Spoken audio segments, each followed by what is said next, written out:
Cambodian Som Swakum. And you're watching the Fantastic Four. And thank you.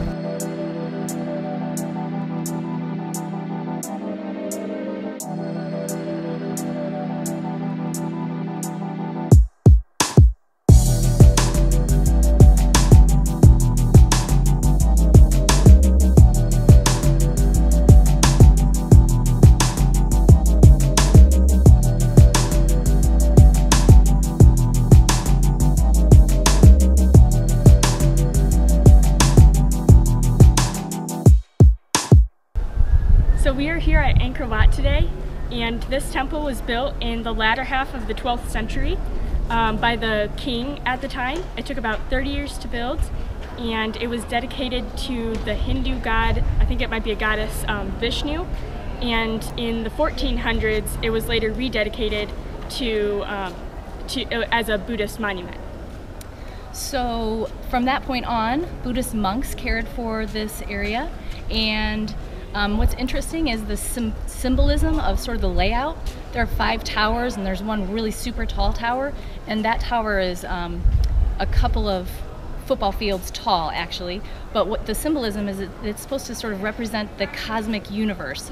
So I think it's called Meru, M-E-R-U, and so the layout is supposed to symbolize the universe, and the really large moat that we come across when we enter the front of the temple, that is supposed to symbolize the oceans beyond. So anyway, there's a lot of symbolism here. There's just beauty and staircases and statues, and it has just been just amazing.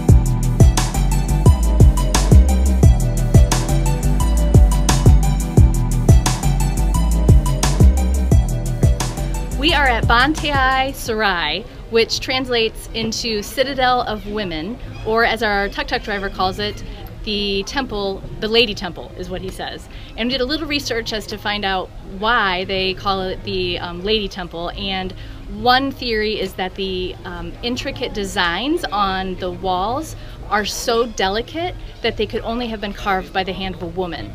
So we'll show you some footage of some of the carvings on the wall. I'm not sure if you call them carvings or inscriptions, but this is a Hindu temple, and of all the temples we've seen so far, the inscriptions are super, super intricate and small and detailed, and it is really amazing to take a look at them. As we understand it, this is a Hindu temple, like I said, and most of the inscriptions are telling different stories and legends of Hinduism. So one interesting fact that I garnered from a guide who was walking by was there's one sort of depiction of a demon, and I never had known this before, but the demon is depicted as someone with one head, but then on top of his head there's like several heads, and then he has arms, and then behind his arms there's like a multitude of arms. So whenever you see that in Hindu art, I guess, that depicts a demon. So I thought that was definitely new information that I had not heard before. So anyway, we're super excited to show you this temple. It's very different from the ones we've seen in the past.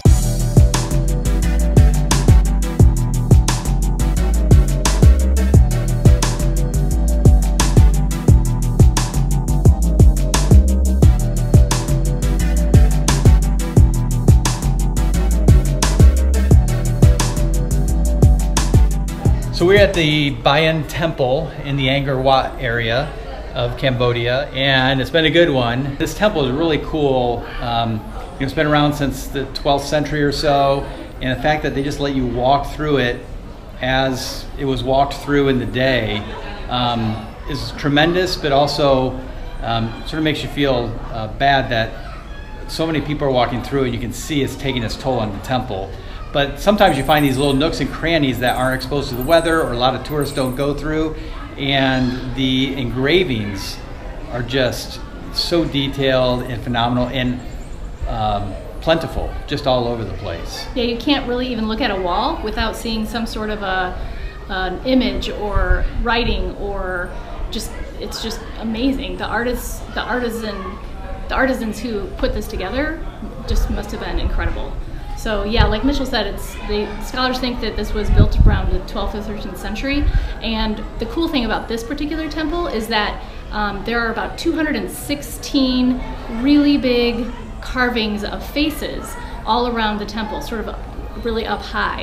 And there are a couple of different theories that I read about. One is that each and every one of the images, the carvings of the face, the big face, is the carving of the king who commissioned this project. And then there's another theory that the carvings are of a Bodhisattva. And then there's another theory that the carving is of the king and that he was a Bodhisattva because he deemed himself a god king.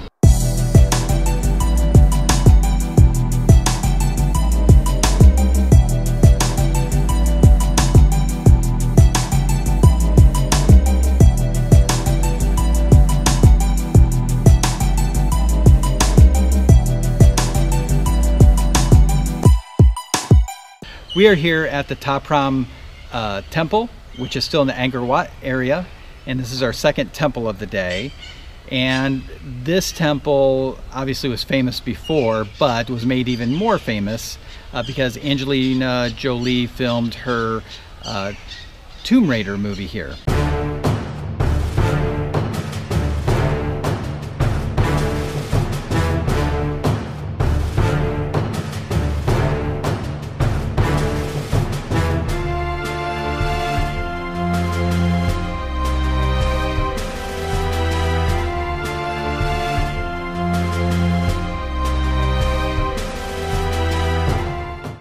And I can totally see why. The banyan trees growing over all the ruins lend this mystical quality to this temple, as well as just the parts of the temple that have sort of fallen in, just create spectacular angles of light, and it's just amazing here. It's been a lot of fun.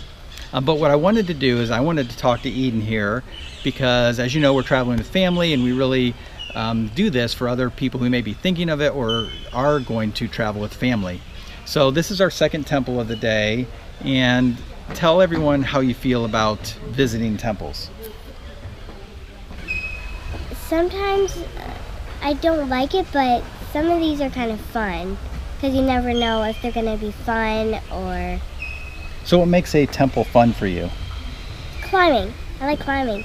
Yeah, I think when we are engaged in more active climbing, like when we went to Fushimi Inari and climbed all those steps through the gates. Okay, that was exhausting, but yeah. Evidently that was exhausting. So is this temple a little more fun because you climb over the rocks and through the doorways and all that kind of thing? Yeah. But there and then it kind of gets boring, and then I want to go home and stuff. But I like it. Yeah. What's great about a temple like this is there's open space and there's places to just explore. There's really no off-limit space here, so that kind of makes it a little bit more fun, right? Mm-hmm. Yeah, okay. Well, there you go. Anyway, I think it's important you hear from a 5-year-old's perspective when you're doing these things. You know, we could spend a lot longer here, but we do have to be sensitive to the fact that our whole family's involved, and so, but this hasn't been too bad. No. No, not too bad. So there you go.